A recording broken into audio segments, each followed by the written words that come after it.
세상에서 가장 아름다운 단어는 단연코 사랑이라는 단어일 것입니다. 성경적인 개념의 사랑은 물론이고 인간관계에서도 사랑은 포근하고 또 바다처럼 넓은 마음을 느끼게 합니다. 그래서일까요? 사랑은 항상 부족합니다. 주는 사람도 넉넉하게 주지 못하고 받는 사람도 늘 부족함을 느낍니다. 이 사랑은 교회의 문제이기도 하지만 또 인류 사회의 문제이기도 합니다. 교회의 사랑이 넘치면 하나님 나라의 새로운 사회가 좀 더 잘 구현될 것입니다. 또 세상에 사랑이 넘치면 갈등이나 전쟁 등이 없어질 것이고 굶주려 죽는 사람도 없을 것입니다. 사랑은 그래서 남의 문제가 아니라 바로 나의 문제이고 우리의 문제라 할 수 있습니다. 바로 본문으로 들어갑니다. 오늘 말씀은 참으로 유명한 노래입니다. 사도는 무슨 말씀 위에서 이 사랑의 노래를, 이 시를 기록했을까요?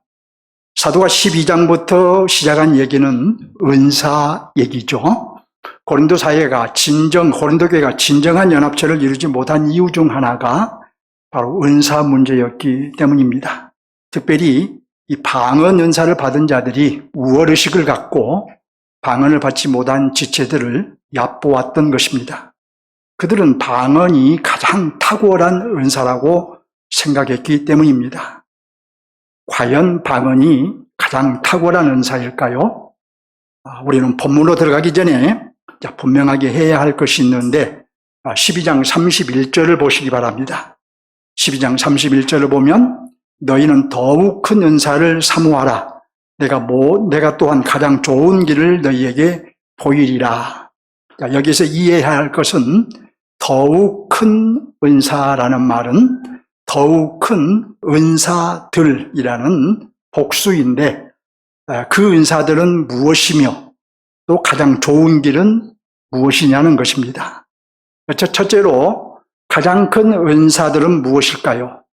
사도는 12장 28절부터 여러 은사를 말하는 중에 너희는 더욱 큰 은사들을 사모하라고 하며 가장 좋은 길을 너희에게 보이리라고 했습니다. 그리고 13장에서 사랑에 대해서 말을 하고 이제 14장 1절 하반절에서는 특별히 애언을 하려고 하라 이렇게 말합니다.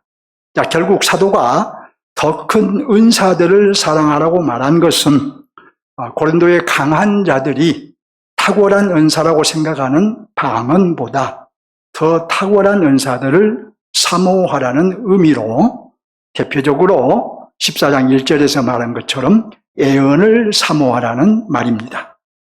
고린도의 강한 자들은 방언을 탁월한 은사라고 생각했으나 오히려 사도는 방언은 낮은 은사이며 애언이 더 탁월한 은사라고 말한 것이죠.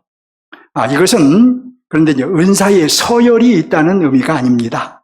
단지 애언은 교회를 세우는데 더 필요한 은사이지만 방언은 꼭 필요한 은사가 아니라는 의미인 것입니다.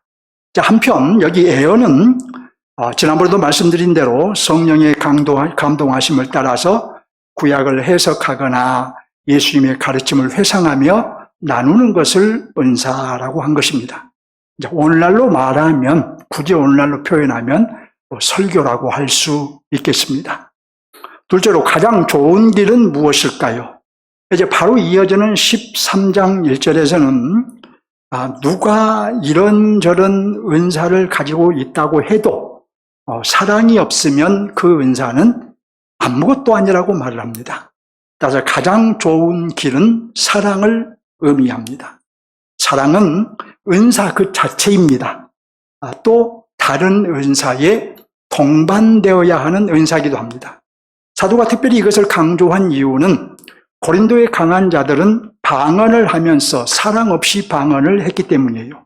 사랑은커녕 우월의식을 갖고 방언하지 못하는 지체들을 얕보았기 때문입니다. 자, 그렇게 사랑이 없는 방언은 밤을 세워서 해도 무익한 것입니다. 교회를 세우는데 도움은커녕 해가 되기 때문이에요.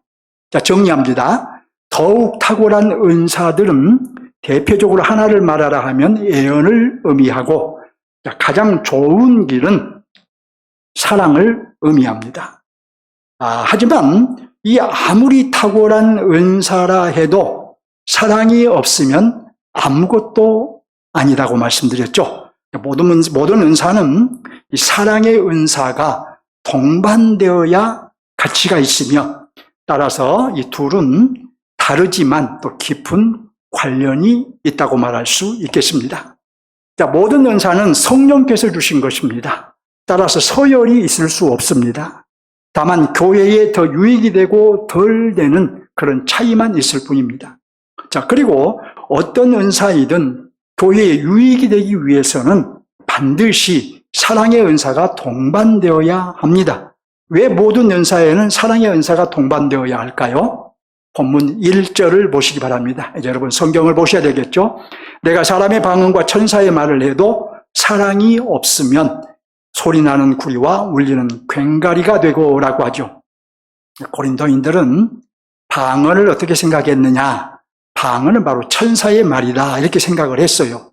그런데 사랑이 없으면 천사의 말이라고 생각하는 방언을 한다고 해도 그건 이방 종교인들의 구다는 소리나 주술 소리에 불과하다는 것입니다. 2절을 봅니다. 예언하는 능력이 있어도 모든 비밀과 모든 지식을 알고 산을 옮길 만한 믿음이 있을지라도 무엇이 없으면? 사랑이 없으면 내가 아무것도 아니요. 하나님의 구원에 대한 비밀한 지식이 있고 또 산을 옮길 만한 특별한 믿음이 있다는 것은 특별한 일이지요. 예. 하지만 사도는 사랑이 없으면 그 특별한 것들도 아무 쓸모가 없다고 한 것입니다. 이제 3절을 볼까요? 자, 내가 내게 있는 모든 것으로 구제하고 또 뇌물 불사르게 내줄지라도 역시 사랑이 없으면 내게 아무것도 없느니라, 아무 유익이 없느니라. 여러분, 아무나 자신의 전 재산을 들여서 구제할 수 없지요. 또 아무나 자신을 불태워서 신에게 드리는 그런 헌신을 할 수 없지요. 하지만 사도는 사랑이 없으면 그 구제와 헌신으로 얻는 것이 아무것도 없다고 말한 것입니다. 사도가 말하고자 한 것은 무엇일까요? 방언을 할 때도 사랑이 동반되어야 한다는 것입니다. 방언을 한답시고 우월의식을 가지고 지체들을 얕보지 말라는 것입니다. 또 하나님을 아는 지식과 큰 믿음에도 사랑이 동반되어야 한다는 것입니다. 조금 안답시고 믿음이 크답시고 지체들을 얕보지 말라는 것입니다. 또 남다른 구제를 하고 헌신을 할 때도 사랑이 동반되어야 한다는 것입니다. 어려운 지체를 돕는다시고 또 하나님께 헌신한답시고 자신처럼 못한 지체를 얕보지 말라는 것이죠. 사도는 사랑이 없으면 아무것도 아니라고 강조했습니다. 모든 은사에는 사랑의 은사가 동반되어야 한다고 한 것입니다. 그러면 여러분, 사랑이란 무엇일까요? 사도는 사랑의 본질에 대해 말합니다. 이제 본문 4절을 보시기 바랍니다. 사랑은 오래 참고, 사랑은 온유하며, 시기하지 아니하며, 사랑은 자랑하지 아니하며, 교만하지 아니하며. 자, 보세요, 여러분. 오래 참는 것이 사랑입니다. 온유한 것이 사랑입니다. 시기하지 않는 것이 사랑입니다. 자랑하지 않는 것이 사랑입니다. 교만하지 아니하는 것이 사랑입니다. 자, 바꾸어 말하면 무슨 말입니까? 오래 참지 않는 것은 사랑이 아닙니다. 온유하지 않는 것은 사랑이 아닙니다. 시기하는 것은 사랑이 아닙니다. 자랑하는 것은 사랑이 아니에요. 교만한 것도 사랑이 아니에요. 자, 우리는 사랑하면 감정을 생각합니다. 그렇죠? 근데 우리가 생각하는 사랑과 오늘 사도 바울이 말하는 사랑은 완전히 다르지요. 사랑은 이런 본질을 가졌기에 모든 은사에는 사랑이 동반되어야 유익하고 의미가 있는 것입니다. 이제 5절을 함께 봅니다. 무례히 행하지 아니하며 자기 유익을 구하지 아니하며 성내지 아니하며 악한 것을 생각하지 아니하며. 자, 무례히 행하지 않는 것이 사랑입니다. 자기의 유익을 구하지 않는 것이 사랑입니다. 성내지 않는 것이 사랑입니다. 예, 악한 것을 생각하지 않는 것이 사랑입니다. 역시 바꾸어 말하면 무례히 행하는 것은 사랑이 아닙니다. 자기의 유익을 구하는 것은 사랑이 아닙니다. 성내는 것은 사랑이 아닙니다. 악한 것을 생각하는 것도 사랑이 아닙니다. 역시 우리가 사랑이라고 생각하는 것과는 전혀 다르지요. 사랑은 바로 이런 본질을 가졌기에 어떤 은사이든 사랑이 없으면 결코 교회를 세우는데 사용되지 못하는 것입니다. 6절과 7절을 봅니다. 불의를 기뻐하지 아니하며 진리와 함께 기뻐하고 모든 것을 참으며 모든 것을 믿으며 모든 것을 바라며 모든 것을 견디느니라. 불의를 기뻐하지 아니하는 것이 사랑입니다. 진리와 함께 기뻐하는 것이 사랑입니다. 모든 것을 참는 것이 사랑입니다. 모든 것을 믿는 것이 사랑입니다. 모든 것을 바라는 것이 사랑입니다. 모든 것을 견디는 것이 사랑입니다. 바꾸어 말하면 불의를 기뻐하는 것은 사랑이 아닙니다. 진리와 함께 기뻐하지 않는 것은 사랑이 아닙니다. 모든 것을 참지 않습니까? 그건 사랑이 아니에요. 모든 것을 바라지 않습니까? 그거 역시 사랑이 아니라는 거예요. 모든 것을 견디지 않습니까? 그거 역시 사랑이 아닙니다. 어떻습니까, 여러분? 우리가 생각하는 사랑과는 역시 완전히 다르지요? 사랑은 바로 이런 본질을 가진 것이기에 사랑이 없는 은사를 사용하면 그 은사는 지체를 세우기는커녕 상처를 줄 것입니다. 자, 사도는 이제 모든 은사에는 사랑의 은사가 동반되어야 한다면서 사랑의 본질에 대해 말을 했어요. 이제 사랑이 동반되어야 교회의 덕이 된다고 말한 것입니다. 자, 끝으로 사도는 이 사랑의 영원성에 대해 말합니다. 세상의 모든 것은 끝날 때가 있습니다. 영원한 것은 사랑뿐입니다. 자, 본문 8절을 봅니다. 사랑은 언제나 떨어지지 아니한다고 하죠. 이어서 예언도 패하고 방언도 그치고 지식도 패하리라고 하지요. 여기 방언과 예언과 지식은 고린도인들이 아주 좋아하는 것들이었습니다. 하지만 사도는 그들이 좋아하는 예언과 방언과 지식은 반드시 끝나게 될 것이고 오직 사랑만 영원할 것이라고 말합니다. 자, 여기서 생각해야 될 것은 그러면 언제 끝나냐는 것이죠. 어떤 것은 역사의 마지막 날에 끝날 것이고 또 어떤 것은 그리스도의 구속과 성령의 강림으로 시작된 교회 시대에 끝날 것입니다. 따라서 교회 시대인 현 시점, 지금 우리가 살고 있는 시대는 교회 시대예요. 이 교회 시대의 현 시점에서 어떤 은사는 이미 끝났거나 남아있다고 해도 명목상으로만 남아있을 수 있습니다. 우리는 먼저 이 점을 놓치지 않아야 해요. 자, 분명한 것은 사랑은 영원하나 방언도 그치게 되고 예언도 없어지게 되고 지식도 사라지게 됩니다. 8절에서 그렇게 말을 해요. 그 다음에 10절을 보면 당시의 지식과 예언은 부분적인 것이었으며 따라서 온전한 것이 오면 끝나게 됩니다. 11절에서 말한 것처럼 마치 어린아이 때의 유치한 생각과 말과 깨닫는 것은 장성하면 다 버리는 것과 같습니다. 당시에는 이 거울을 보는 것과 같이 희미하게 보았지만 주님이 오시면 직접 대면한 것처럼 볼 거예요. 왜 이게 거울로 보는데 희미하게 본다고 했을까요? 당시의 거울은 구리로 만든 거울이어서 밝게 볼 수가 없었어요. 보이기는 보여도 희미하게 보였을 뿐이에요.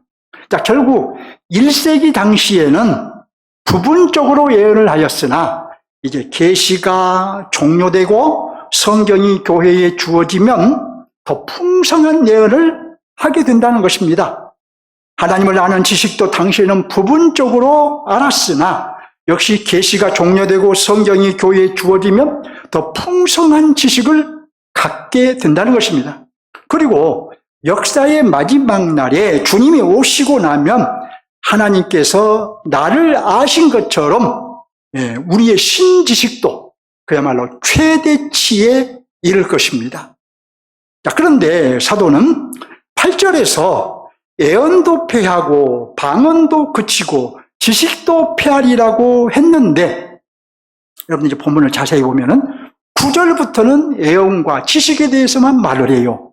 그리고 12절에서는 지식에 대해서만 말을 합니다.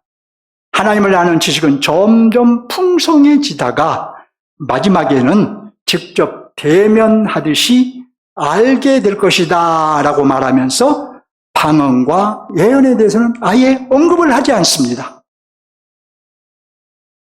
여러분 이것을 우리가 어떻게 이해해야 할까요? 그냥 넘어가야 될까요? 아니면 뭔가 여기서 의미를 찾아야 될까요? 자, 여기서 신학적인 해석이 좀 요구됩니다. 자, 오늘의 교회 성도라면 분명히 잘 듣고 분명히 아셔야 합니다. 제가 또 이런 설교를 하지는 않을 거예요, 아마. 분명하게 지금 깨닫기 바란다. 첫째로, 사도가 어느 순간에 방언을 언급하지 않은 것은 최소한 다른 은사에 비해서 교회 세움에 없어도 되는 은사라는 의미일 것이고, 자, 그러기에 시간이 지나면서 완전히 그칠 것을 암시한 것이라고 할 수 있습니다. 자, 설사 양보해서 남아있다고 해도 명목상으로만 남아있을 것을 암시한 것이죠. 자, 그리고 예언을 말하지 않은 것은 이제 계시가 완성되면, 그래서 1세기 방식의 예언, 아까 1세기 방식의 예언을 말씀드렸죠. 구약 성경을 해석하거나 성령의 감동으로 예수님의 가르침을 기억하고 이렇게 나누는 것, 그런 1세기 방식의 예언은 사라질 것을 암시한 것이라 할 수 있습니다. 둘째로, 이제 반면에 계시가 다 주어지고 계시가 종료되고 성경이 교회에 주어지면 하나님을 아는 지식은 더 풍성해져서 오늘날처럼 풍성해지다가 주님이 오시면 직접 대면하듯이 알게 될 것을 암시한 것입니다. 자, 그때도 그런데 우리는 피조물이기에 하나님을 다 알 수는 없습니다. 우리가 하나님을 직접 대면할 수 없고 우리가 피조물이기 때문에 성삼위 하나님을 다 알 수는 없어요. 다만 우리가 그때는 우리가 알 수 있는 최대치, 우리가 피조물로서 구원받은 하나님의 자녀로서 알 수 있는 최대치를 알게 될 것입니다. 셋째로, 고린도인들이 좋아했던 방언과 예언과 지식 중에 방언과 예언은 성경이 교회에 주어지면 폐하여질 것이고 사라질 것이고, 하나님을 아는 지식은 더욱 풍성해지다가 주님이 오시면 최대치 이를 것이다 라고 말한 거예요. 자, 이것들이 사실일까요? 이렇게 해석하는 것이 맞는 것일까요? 그리고 이것을 현 교회 시대를 살펴보면 그렇구나라고 고개가 끄덕여질까요? 자, 분명한 것은 여러분, 계시가 종료되고, 계시가 언제 종료됐느냐? 요한계시록으로 계시가 종료됐던 거예요. 계시가 종료되고, 자, 성경이 교회에 주어진 후에는, 자, 1세기 방식의 예언은 이미 폐하여졌습니다. 자, 지금은 성경을 직접 보고 연구하고 해석하여 그리스도를 전하고 나누는 방식의 예언을 합니다. 자, 만일 지금도 성령의 감동으로 계시를 받아 예언을 한다고 하면 그건 이단이에요. 자, 이렇게 방언보다 탁월한 예언이 폐하여진 것이 명백한 것이라면 예언보다 낮은 방언도 사도가 말한 대로 그쳤을 것으로 보는 것이 맞습니다. 백보양보에 아까 말씀드린 대로 의미 없이 명목상으로만 남아있을 뿐입니다. 자, 이에 대해서는 이제 14장에 가서 좀 더 방언은 제가 말씀드릴 거예요. 자, 반면에 하나님을 아는 지식은 계시가 종료되고 성경이 교회에 주어진 후에 그야말로 비교할 수 없을 만큼 커졌습니다. 하나님을 아는 지식은. 자, 이렇게 성경이 교회에 주어지면서 하나님에 대한 지식이 커졌다는 면에서, 이렇게 커졌다는 면에서 1세기 당시에 알았던 그 부분적인 지식은 폐하여진 것이다 라고 표현할 수 있을 거예요.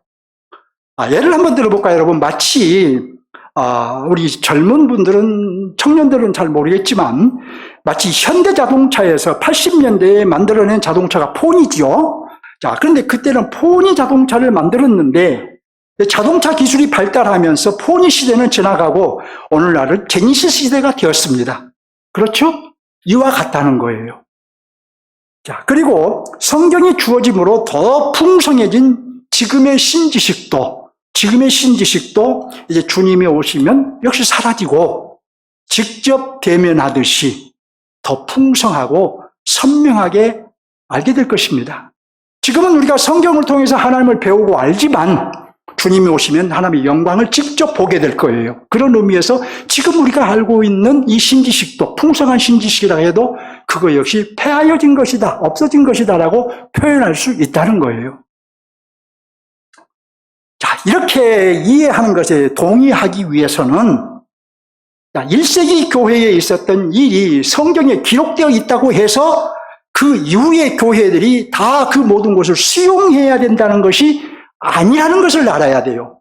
성경에 기록되어 있으니까 그걸 다 수용해야 되지 않느냐 이렇게 말하는데 그렇지 않는 거예요, 여러분. 자, 가령 초대교회가 재산을 공유했죠. 그 재산을 공유해서 서로 필요에 따라 나누었었죠.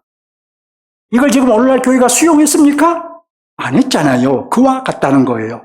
또 아나니아와 삽비라 부부가 사도 베드로를 속이고 성령을 속여서 즉사했지요. 그런데 오늘날도 그 사건을 두고 오늘날도 목사를 속이거나 성령을 속이면 즉사하니까 속이지 말라라고 적용합니까? 그렇지 않잖아요. 여러분들도 성령을 속인 적도 많고 목사를 속인 적도 있잖아요. 근데 안 죽었잖아요. 그렇게 적용하는 것이 아니라는 거예요. 자, 그런 일들은, 초대교회에 있었던 그런 일들은 막 태어난 교회가 막 태어났어요. 막 태어난 교회의 하나됨과 거룩성을 가르치기 위해서 그때에 필요했던 거예요. 자, 마찬가지로 계시가 진행 중이어서 성경이 교회에 주어지지 않는 1세기에는 방언과 1세기 방식의 예언이 필요했지만 이제 계시가 종료되고 성경이 우리 손에 주어지면서 사도가 말한 대로 그런 것들은 폐하여진 것이에요. 자, 물론 방언에 대해서는 반론도 만만치 않는 것이 사실입니다. 그런데 이제 그 반론을 가만히 들어보면 성경에 근거한 반론이 아니에요. 성경을 잘못 이해한 반론이거나 또 자신들의 경험에 근거한 반론을 합니다. 자, 내가 경험한 것도 성경에 위배되면, 그것이 아무리 소중한 것처럼 느껴져도 성경에 위배되면 그건 버리는 것이 바른 믿음인 거예요. 내가 경험했으니까 이것은 불변이야라고 말하는 것은 성경의 권위를 무시하는 것이죠. 자, 아무튼 사도는 방언과 1세기 방식의 예언은 폐허질 것이라고 하고 당시에 그들이 알고 있는 부분적인 신지식도 폐하여질 것이나 이제 13절을 보시면 그리스도를 믿는 믿음과 그리스도의 재림과 부활에 대한 소망과 하나님과 이웃에 대한 사랑은 사라지지 않을 것이다 라고 말합니다. 특별히 사랑은 새 땅에서도 실천해야 하는 영원한 것입니다. 자, 본문의 핵심 메시지가 무엇일까요? 사도는 방언을 자랑하는 이들에게 방언보다 더 탁월한 은사를 사모하라고 하면서 너희에게 더 좋은 길을 보이겠다고 했어요. 방언인의 교회의 연합성이 깨진 고린도 교회에 낮은 은사인 방언을 추구하지 말고 예언을 비롯하여 더 탁월한 은사를 추구하라고 말한 거예요. 자, 하지만 여러분 생각해 보세요. 그들이 탁월한 은사를 사모하는 것으로, 탁월한 은사를 구하는 것으로 고린도 교회의 문제가 해결될까요? 아무리 탁월한 은사를 그들이 받는다고 해도 방언을 하는 자들처럼 그것으로 인해서 우월의식을 갖고 지체들을 얕본다면은 교회의 연합성은 역시 회복되지 않을 거예요.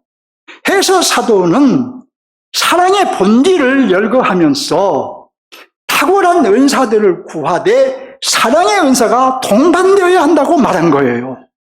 만일 방언의 은사를 받은 고린도인들이 사랑이 동반되었다 하면 우월의식을 갖지 않았을 것이고 자랑 삼아서 아무 때나 방언을 하면서 지체들에게 위압감을 주지 않았을 것이고 절제할 때는 절제할 줄 알았을 것입니다. 사랑이 있었다면. 결국 사도가 말하고자 하는 것이 무엇일까요? 모든 은사에는 사랑의 은사가 동반되어야 한다는 거예요. 사랑의 은사가 동반되어야 한다. 사랑의 은사가 동반된 은사 사용으로 교회의 연합성을 추구하라는 거예요. 서로 지체를 인정하고 함께 바른 연합체로 이루어 가라는 것입니다. 자, 이제 적용할 차례인데 첫째로 본문의 핵심 메시지를 적용하겠습니다. 본문의 핵심 메시지 다시 생각합니다. 모든 은사에는 사랑의 은사가 동반되어야 합니다. 사랑의 은사가 동반된 은사 사용으로 교회의 연합성을 추구해야 합니다. 서로 우리는 지체를 인정하고 그래서 함께 바른 연합체를 이루어가야 합니다. 그런데 여러분 지난주에 우리 모두는 은사를 받았으며 우리는 은사를 적극 사용해야 된다고 말씀드렸죠. 이제 오늘은 이 은사를 사용할 때에 주의해야 할 점 2가지를 말씀드리겠습니다. 첫째로 이미 앞에서 누차 강조했던 것이지만 반드시 여러분 기억하십시오. 반드시 사랑이 동반된 은사 사용을 해야 된다는 점을 말씀드립니다. 사랑이 없는 은사 사용은 차라리 사용하지 않는 것이 낫습니다. 사랑이 없는 은사는 지체를 세우기보다는 상처를 줄 수 있고 교회를 세우기보다는 해를 줄 수 있기 때문이에요. 고린도 교회가 그랬어요. 특별히 고린도인들은 방언을 천사의 말로 생각하고 추구했는데 사랑이 없다 보니까 우월의식을 갖게 되었고 우월의식으로 인해서 방언하지 못한 지체들을 얕보았으며 그로 인해서 갈등을 일으켰던 거예요. 그러므로 우리는 어떤 은사를 사용하든 우리는 다 은사를 받았다고 했는데 나의 은사를 사용할 때에 반드시 사랑으로 사용해야 한다는 것입니다. 가령 우리가 봉사의 은사를 사용할 때에 사랑이 없으면 어떻게 될까요? 얼마나 우리가 추측해 볼 수 있습니다. 나 혼자 짐을 지는 듯한 생각을 갖게 되겠죠? 사랑이 없으면. 그래서 불평을 하거나 요란한 소리를 내게 될 겁니다. 그래서 베드로 사도는 이렇게 말을 합니다. 각자 은사를 받은 대로 하나님의 여러 가지 은혜를 맡은 선한 청지기 같이 서로 봉사하라. 하나님께서는 우리 각자에게 은사를 주셨으니, 첫째는 우리가 받은 은사를 가볍게 여기지 말라는 거예요. 둘째는 착한 종처럼 지체를 돕는 일에 사용하라는 것입니다. 이것을 사도 바울의 관점으로 말하면 은사를 사용하여 지체를 세울 때에, 도울 때에 반드시 사랑으로 하라는 것입니다. 또 이렇게 말합니다. 누가 봉사하라면 하나님이 공급하시는 힘으로 하는 것 같이 하라. 하나님이 공급하시는 힘으로 하는 것처럼 하라는 거예요. 내 힘으로 봉사하려고 하지 말고 하나님이 주시는 힘으로 봉사하라는 말이겠죠? 역시 바울식으로 말하면 봉사의 은사를 사용할 때에 억지로 사용하지 말고 하나님의 사랑으로 하라는 것입니다. 사랑이 동반되지 않는 은사는 지체를 세울 수 없고 교회를 세울 수 없는 거예요. 둘째로 은사를 사용할 때에 자기 자랑이나 자기 만족을 위해서 사용하지 않아야 합니다. 물론 우리가 하나님의 사랑으로 은사를 사용하면 나도 기쁨이 있고 보람이 있고 영적인 충만을 누리게 됩니다. 그럼에도 자기 자랑이나 자기 만족을 위해서 은사를 사용한다면 동기가 순수하지 못하기 때문에 여러 가지 문제가 발생할 수 있습니다. 지체에게 초점을 맞추지 못하고 언제든지 문제가 생길 수 있어요. 지체에게 초점을 못하니까 나에게 초점을 맞추는 것이죠. 또 하나님의 영광에 초점을 맞추지 못해서 자기 자신에게 초점을 맞추게 됩니다. 사도 베드로가 그럴 수 있다고 말을 했어요. 베드로전서 4장 11절을 보면 말씀을 전하는 자든 봉사를 하는 자든 자신의 은사를 사용할 때에는 하나님이 영광을 받으시게 하라, 이렇게 말합니다. 자, 은사를 사용할 때에 자기 자랑이나 자기 만족이 앞서게 되면 하나님께 영광을 돌리지 못합니다. 영적으로 깨어있지 않으면 자신도 모르는 사이에 그렇게 변질될 수 있어요. 이것은 가능성이 아니라 현실입니다. 제가 여기서 굳이 예를 들면, 예를 들 것이 지금 몇 가지 올라오는데, 우리 교회 문제는 아니에요. 근데 또 이 영상을 다른 성도들도, 우리 교회 외의 성도들도 보기 때문에 제가 그 부분은 얘기를 안 하고 가겠습니다. 그분들도 상처받으면 안 되잖아요. 자, 목사는 말씀을 전할 때에 오로지 여러분의 영혼만 생각하고 전해야 하나님께 영광이 될 거예요. 여러분도 은사를 사용하든 어떤 은사를 사용하든 오로지 예배를 생각하고 지체를 생각하고 교회를 생각하며 여러분의 은사를 사용해야 하나님께 영광이 될 것입니다. 은사 사용을 할 때 자기 만족, 또 자기 영광 추구해서는 안 된다는 거예요. 자, 둘째, 이제 하나님 나라 관점에서 적용하겠습니다. 본문에서 사도가 강조한 것은 모든 은사는 사랑이 동반되어야 한다는 것이에요.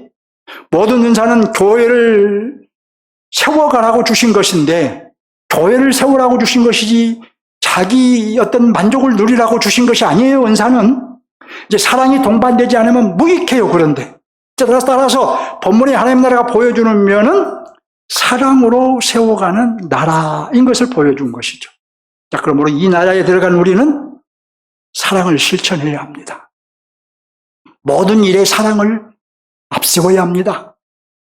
왜 사랑을 앞세워야 할까요? 첫째로 선포된 하나님의 나라.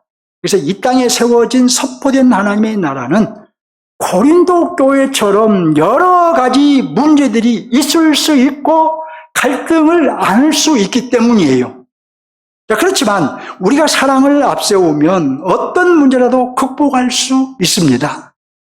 그래서 사도는 은사를 사용해 지체를 돕고 교회를 세울 때에 반드시 사랑이 앞서야 된다라고 강조한 거예요.